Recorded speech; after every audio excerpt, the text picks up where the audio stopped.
খেলা ছাড়লে কিন্তু চলবে না, খেলতে কিন্তু হবে। ফুটবল খেলতে হবে, সাঁতার কাটতে হবে, আরো যেগুলা খেলা আছে, যার যেটা খেলা ভালো লাগে সেইটা কিন্তু খেলতে হবে, ঠিক আছে?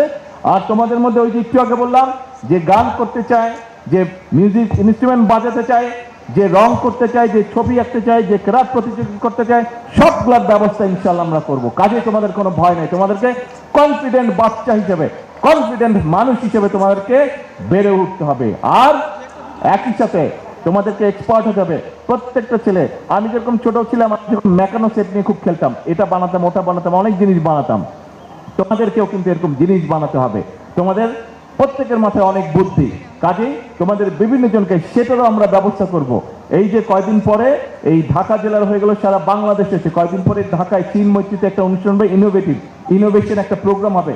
তোমাদের মতনই সব ছোট ছোট বন্ধুরা ওখানে পার্টিসিপেট করতে, কাজেই তোমাদেরকে ইনোভেশনের মধ্যে আসতে হবে। সোজা হিসাব, বাংলাদেশকে একটা স্ট্রং বাংলাদেশ হিসেবে গড়ে তুলতে হবে, বাংলাদেশকে একটা ফেমাস কান্ট্রি হিসেবে গড়ে তুলতে হবে। এটা করতে হবে কাদেরকে? তোমাদেরকে করতে হবে। কেন? কারণ এটা তোমাদের ভবিষ্যৎ, কারণ এটা তোমাদের বাংলাদেশ। কি বলি আমরা? করব কাজ, গর্ব দেশ, সবার আগে, সবার আগে।